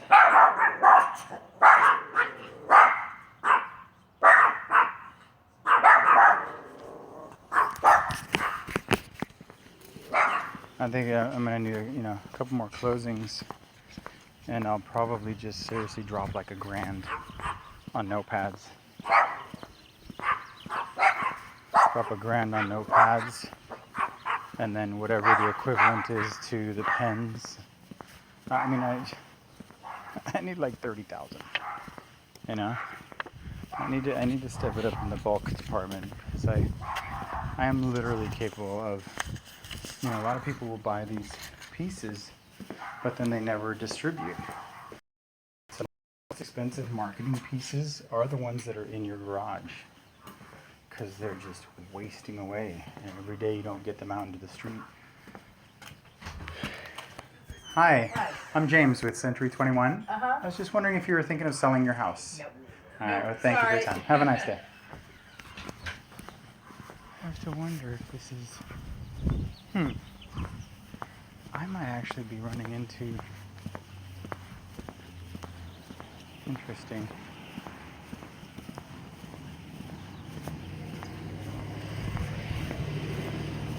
Now that I think about it, I don't know why that just suddenly flashed.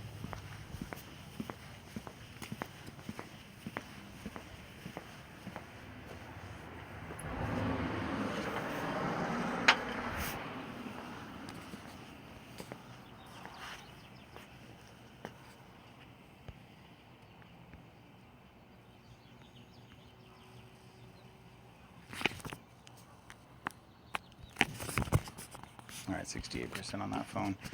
95% still blasting on this other phone. Okay, clearly I can outlast my batteries. What's really cool is I set a timer here, 1 hour and 59 minutes. We're almost at 2 hours. And boom, look at me. 2 hours. Oh, that would be an interesting time to say how many doors, right? Today,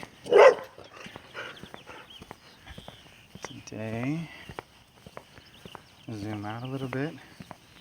In 2 hours, 92.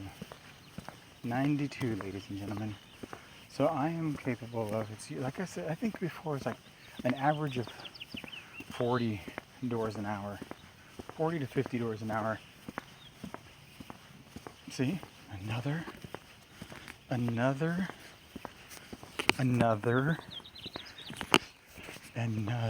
expectation and calibration. That's what this life is all about. It's like setting yourself up for success and avoiding failure by understanding the thresholds and the positions between both of those. You know, if you think, for example, not making $1 million a year is a failure, then if you don't make it, then you are. But if you say doing 250 a year is a huge success because you have family or you have loved ones and your kids are grad, then that's a huge success, and we all have our own thermostat, our own barometer.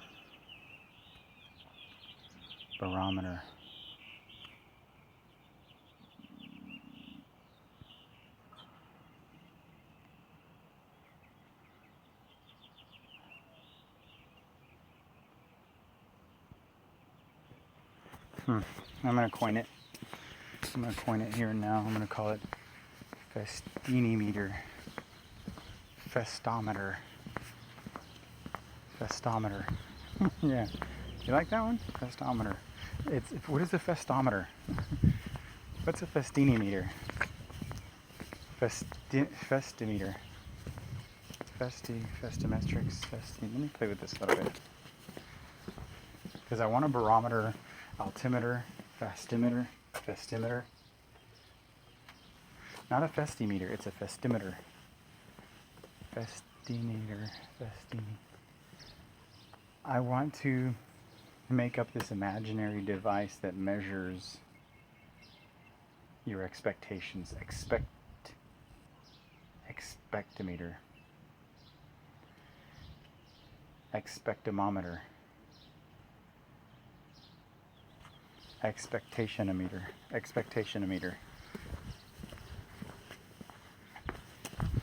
Odometer. Expectometer. Festini's expectation thermometer. Festimometer. I'm getting delirious, guys. I think too. I can also honestly confess that there is a metric for starting to hallucinate and talk to yourself.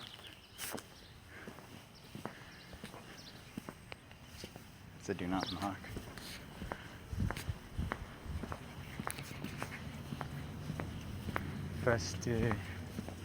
Festimeter. I think that's a good one. Is anyone in the room, or have I completely lost it and I'm alone?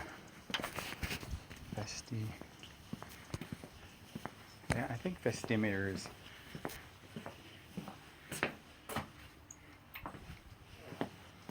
And we can use metrics, and I'm sure all of you guys are much smarter than me when it comes to being able to create a graph to measure your success in prospecting. It's a prospectometer.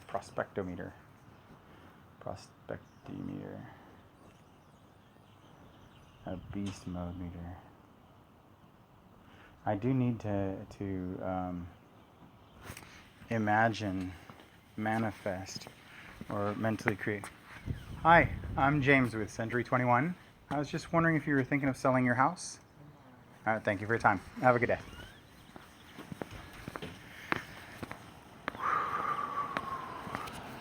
You know what's the best part about door knocking, guys?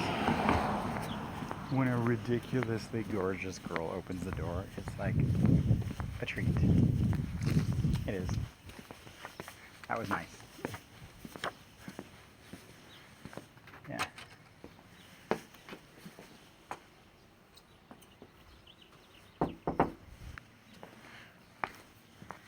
When like a beautiful girl opens the door. Oops.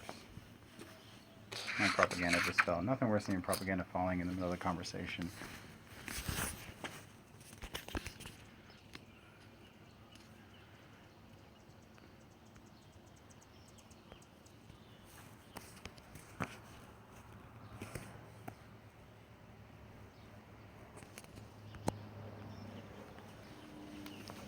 But there's nobody rooting for you guys. You're alone in this. You know, your tribe is.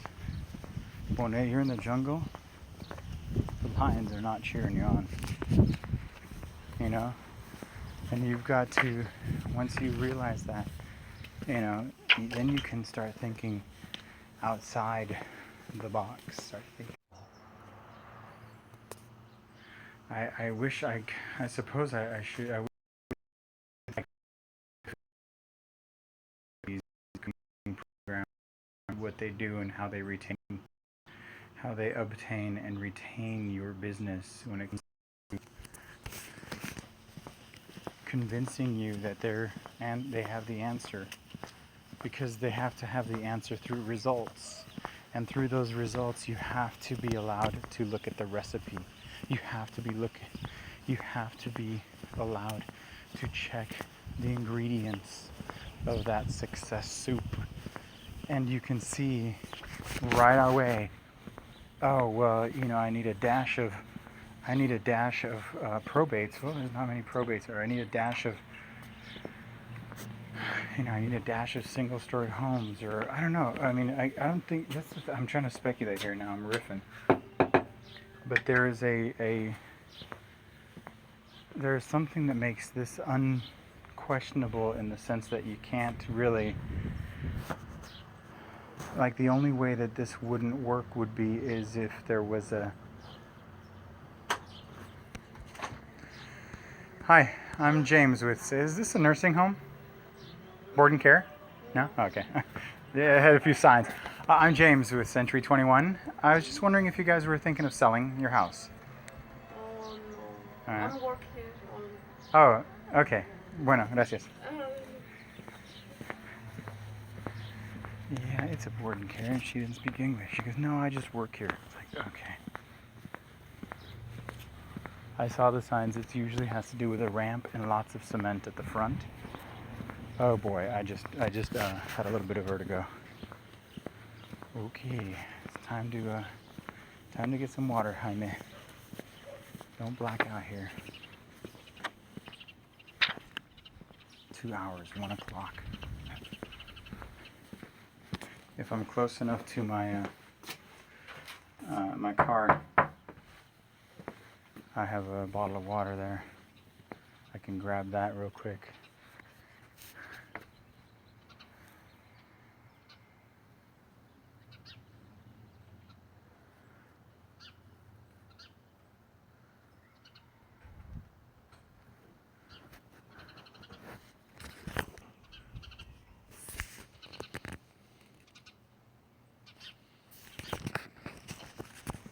Liverpool? No.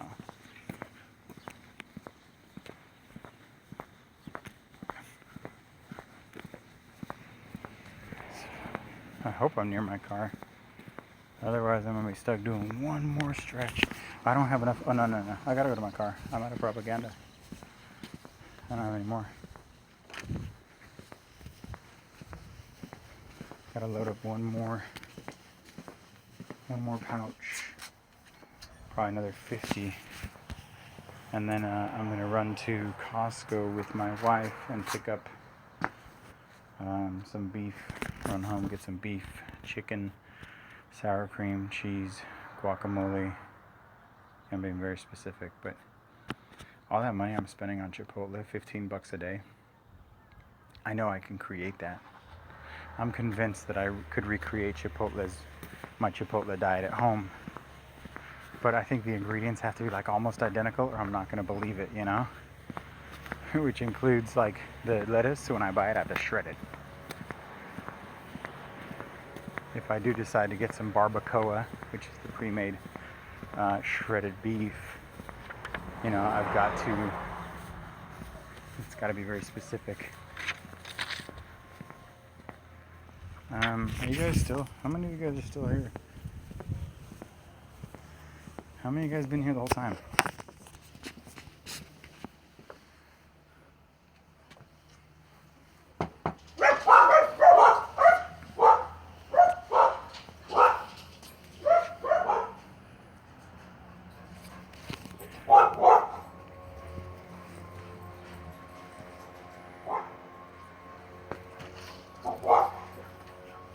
Hi, I'm James with Century 21. Yeah. I was just wondering if you were thinking of selling your house. Not right now. You think maybe later in the summertime you might? Yeah, consider? maybe at best a couple, 2-3 years. Okay. All right. So You have any idea what the place is worth? Or, maybe 6.25. sounds about right. Yeah. Well, would it be all right if I kept in touch? Maybe emailed you comps every once in a while if the numbers look good enough. Maybe. Yeah, I've got the reason I say for a while because I've got a kid moving back from college. So once he gets settled, then maybe I will. I've got another one that's going to be moving out. She's getting married, so then another one. So it's probably rotating door. Yeah, 3-4 years. All right, if you don't mind, let me at least give you No, my you card. leave me a card, no problem. And Thank if you. anything changes, Yeah, or if something comes up, changes, and if they all what decide to come in, man, you gotta what, get a bigger. What are homes? Are they moving around here? Yeah, honestly, there's not very many for sale signs up, which is quite a big compliment because most people don't move. A lot of old timers, original owners. Yeah, we've been here 20. Yeah, that's amazing. That speaks volume for. It's a good. I mean, it's a good neighborhood. It is. It is. Neighbor, 2 doors down. I think they were original owners. Yeah, I've run into 2 original owners already. Original owners. Yeah, it's pretty intense. And that's a rental, Here, and that the one. original owner owns it still. The gray one. Yeah. All right. It's a terrible landlord. Mark that. It's a rental. All right. So, yeah. Oh yeah, I appreciate your time though. No, no You have a problem. great day. All right, you too. Good Thank luck you. with all that. Yeah, I was really trying to extract I was really trying to extract a. Yeah.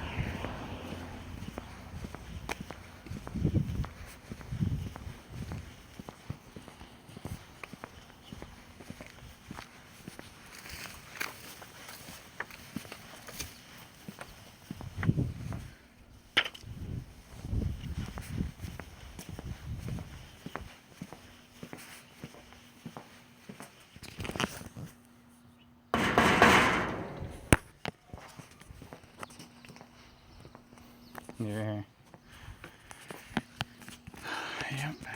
2 hours and 13 minutes. Yeah, it's I'll try to see. I'll use this as a template for what might ultimately become a product. You know, some people might not be able to come in time, but to leave this up, you know. Okay, I've got to walk to my car now.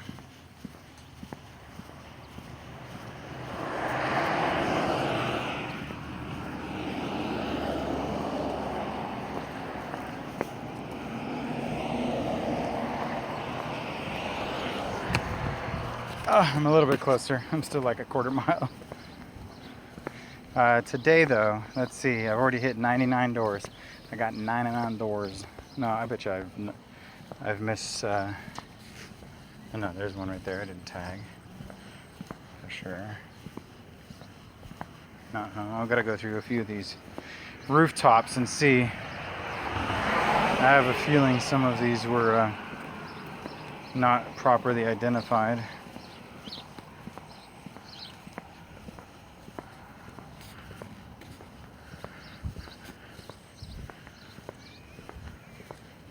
Yeah, see, I got a few roofs that, because I was messing around, I did not tag the roofs with a status, so I've hit more than 100 doors, guys.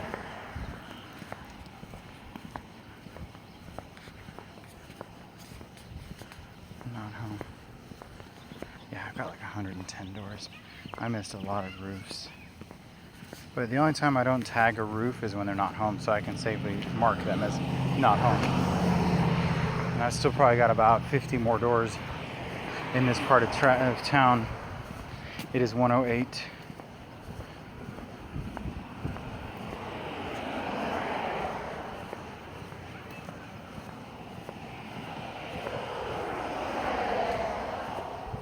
That's part of the reason too, is that with your analytics, that if you really want to put in, you know, the data ahead of time in the Spodio, you can go into your program, into your title company's program, and they can give you the names and addresses of every resident, and then you can take that into Spodio and import them, so you have all that information. Me personally, that I don't need that data. It just bogs down my system. It puts pins on roofs that I know are not, that I know are not interested. So I have to go in there and say, what tag do I put them? Because each pin has to be identified as a status. So what are you going to do? Put a status on it and mark it as homeowner or something? It's like, I didn't see the value in having the data. Although you would think it would be. It would only be valuable if they were a lead, which is more rare than the homeowner.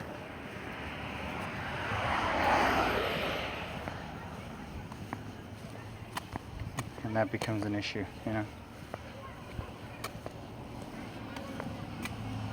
So here we are, 90, 99, 114 doors in 2 hours and 15 minutes. And I'm not even close yet. I'm gonna go in here. I'm gonna stretch my toes. Charge my batteries. Oh boy, I'm gonna rest my back for a second. Take a big swig of water. Thank you for watching. I will be back in about 5 minutes.